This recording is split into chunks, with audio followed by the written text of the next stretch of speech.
খবরদার যদি আর একটা কথা বলেছো মেয়ে, শেষ করে দেবো আমি তোমায়। অমর্ত্য পাওনি আমাকে যে তোমার এই ভোলা ভালা নাটক দিয়ে আমাকে তুমি রপ্ত করতে পারবে। নাও নাও নাও, আমার কাছ থেকে অমর্ত্যকে কেড়ে নিয়েছো, নাও। কিন্তু যদি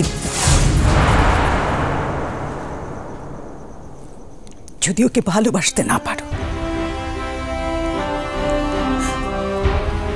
যদি ওকে বাঁচিয়ে রাখতে না পারো, সেই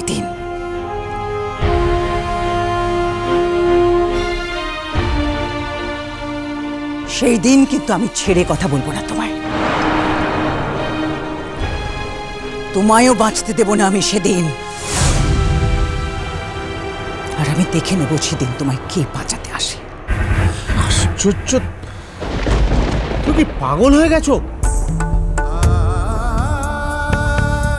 পাগলি, পাগলি শোন না, জানিস তো আমার না শাঁখা সিঁদুরের অনেক জোর বাপু। হ্যাঁ, এই পাগলির না শাঁখা সিঁদুরের অনেক জোর, আর সেই জোরেই না আমার স্যার ঠিক বেঁচে থাকবে। দেখবি দেখবি আমি মাথায় সিঁদুর পরে হাতে শাঁখা পরে এমনি করে বরের কোলে শুয়ে তারপরে সঙ্গে যাব। হ্যাঁ, তারপরে তুই আমার বরকে নিয়ে কি করলি তো তোমার ভাবেই বই গেলে, আমি তো আর মরে গেলে দেখতে আসছিনি। তবে হ্যাঁ, বেঁচে থাকতে এই পাগলির বরের কাছে যদি তুমি ঘেঁষতে এসেছো না, তাহলে তোমাকে কি করবো তুমি জানোনি। হ্যাঁ, আচ্ছা চলো তো, তুমি চলো আমার ঘর, চলো চলো চলো। বেশ বেশ, তবে তাই হোক।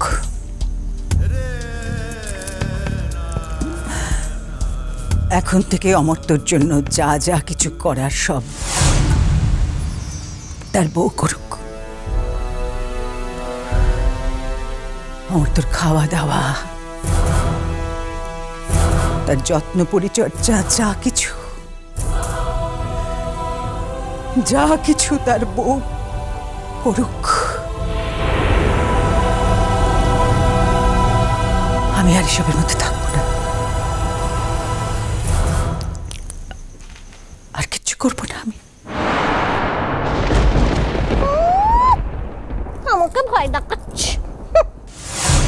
ও স্যার, শোনো শোনো শোনো, এবার থেকে তোমার রান্না বান্না সব কাজ আমি করে দেবো। হ্যাঁ, দেখবে আমি তোমায় ঠিক রান্না করে খেতে দেবো, ঠিক ঠিক যত্ন করবো, আমি ঠিক পাবো, দেখবে। হ্যাঁ, আমি ঠিক পারবো। বাবা,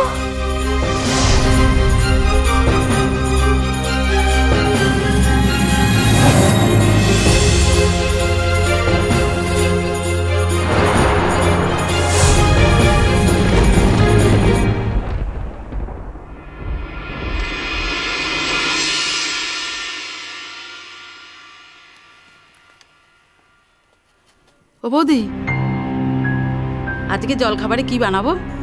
দাদার জন্য স্যান্ডউইচ নিয়ে এসো, আর আমার জন্য একটু ফ্রুটস নিয়ে এসো। আচ্ছা বৌদি। আজ কি একবার কাগজে চোখ বোলাবার সময় পেয়েছো? এই তো যোগা সেরে বসলাম, কোনো বিশেষ খবর আছে নাকি? না, তোমার জন্য বিশেষ কিনা জানি না, আমার জন্য বিশেষ তো বটেই। মানে? তোমাকে নিয়ে যে কোনো লেখালেখি আমার কাছে বিশেষ সৃষ্টি। So nice of you. এত বছর ধরে আমার কত লেখা, কত কিছু পেপারে বেরোয়, তারপরও এখনো কিছু বেরোলে তোমার এত ভালো লাগে। সেটা বিকজ তুমি খুব ইমোশনাল, খুব খুব ইনোসেন্ট। থ্যাঙ্কস। ইদানিংকাল মানে গত 1-2 সপ্তাহের মধ্যে আমি কাউকে কোনো ইন্টারভিউ দিয়েছি বলে তো আমার মনে পড়ছে না। কে কি লিখেছেন বলতো? একজন অত্যন্ত গুণী মানুষ, অত্যন্ত শ্রদ্ধেয় একজন তোমার সম্পর্কে কিছু লিখেছেন। না, এটা তোমার কোনো ইন্টারভিউ নয়। মা, কি লিখেছেন?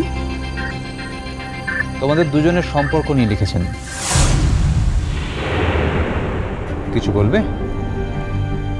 কে কি লিখেছেন? কোনো সিনিয়র ডান্সার?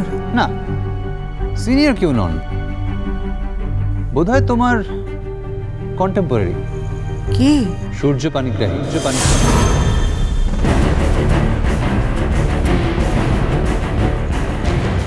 ওহো, আচ্ছা। তোমার মেমোরি কিন্তু সত্যি খুব দুর্বল সৃষ্টি।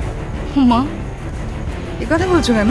না, তুমি অনেক বছর ধরে আমাকে সূর্য সম্পর্কে যে ইমপ্রেশন দিয়েছো তার সঙ্গে কিন্তু কমেন্টের কোনো মিল নেই। কি লিখেছে সূর্য?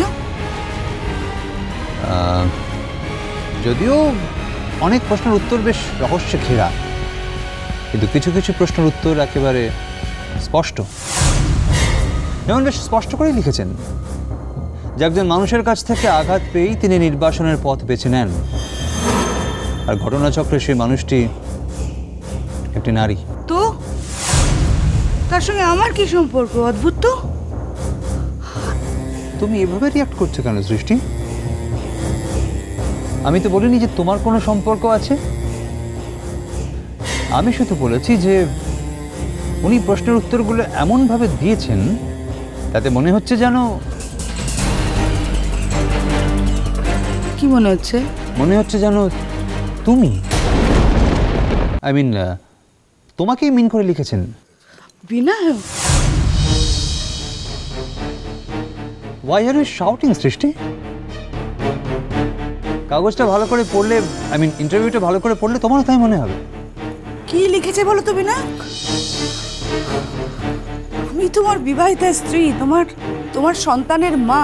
এতগুলো বছর ধরে তোমার সঙ্গে সংসার করছি, আর তুমি কিনা আমার সম্পর্কে, এটা তো সিম্পলি একটা অ্যালিগেশন আমার এগেইনস্টে। না নো নো নো নো সৃষ্টি, আমি তোমার এগেইনস্টে কোনো অ্যালিগেশন আনিনি। আমি তো উল্টে লেখাটা ক্রিটিসাইজ করছিলাম। এখন তোমার রিয়াকশন দেখে আমার মনে হচ্ছে হয়তো আমি একটা মারাত্মক বোকা লোক। What you mean Vinayak? What you mean? যা বলার বলে দিয়েছে সৃষ্টি, প্লিজ রিপিট করতে বলো না আমায়। বিনায়ক, কে কি লিখলো তার দায় আমার? বল। না না না না, নিশ্চয়ই তা নয়। তবে কি জানো, একজন একেবারে অজানা, অচেনা, একেবারে অপরিচিত কোনো মানুষ সম্পর্কে সূর্য পানিগ্রাহীর মতো একজন রেসপেক্টেবল মানুষ কিন্তু এরকম মন্তব্য করবেন না সৃষ্টি। হ্যাঁ, তোমার হয়তো ওর সঙ্গে অনেক বেশি ঘনিষ্ঠতা ছিল, ওখানে কাছ থেকে দেখেছো, ওর সঙ্গে মেলামেশা করার সুযোগ পেয়েছো, কিন্তু দূর থেকে দেখেও মানুষটার সম্পর্কে একটা ধারণা তো আমারও আছে। তার ভিত্তিতেই বলছি, অকারণে কোনো মন্তব্য করার লোক কিন্তু সূর্য পানিগ্রাহী নন। বিনায়ক, তুমি আমাকে কাগজটা দাও তো, আমি দেখি কি লিখেছে। দরকার হলে আমি মানহানির মামলা করব। এত উত্তেজিত হও না, এই বয়সে এত উত্তেজনা ভালো না। আমি করে দিচ্ছি। এই তো শোনো, সূর্য পানিগ্রাহের নির্বাসনের নেপথ্যে একজন নারী, স্পষ্ট স্বীকারোক্তি তার। বলছেন, এক নিদারুণ অভিমান আর চূড়ান্ত ঘৃণা নিয়ে আমি নির্বাসনের পথ বেছে নিয়েছিলাম। মনে হয়েছিল এবার মরে যাওয়া দরকার। তারপর সাংবাদিকদের প্রশ্নের উত্তরে বলেছেন, হ্যাঁ, ঘটনাচক্রে তিনি একজন নারী, কিন্তু নাম জানতে চাইবেন না, বলতে পারব না।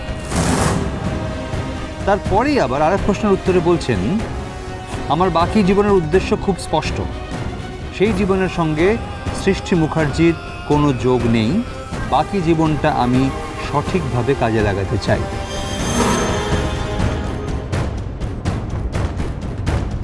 আরও বলেছেন নাচে ফিরে আসার ক্ষেত্রে সবথেকে বেশি অনুপ্রেরণা আমি পেয়েছি শঙ্খমালা পানিগ্রাহীর কাছ থেকে। বিনায়ক, সূর্য পানিগ্রাহী কোথাও কখনো কিন্তু বলছে না শঙ্খমালা মানে কাজল ওর সন্তান। আগেও স্বীকার করেনি, এখনো করছে না। এখান থেকে প্রমাণিত যে উর্বশী মিথ্যে কথা বলেছিল, ওর সন্তানের সঙ্গে একজন সেলিব্রিটির নাম জড়িয়ে মিথ্যে কথা বলেছিল, প্রমাণিত।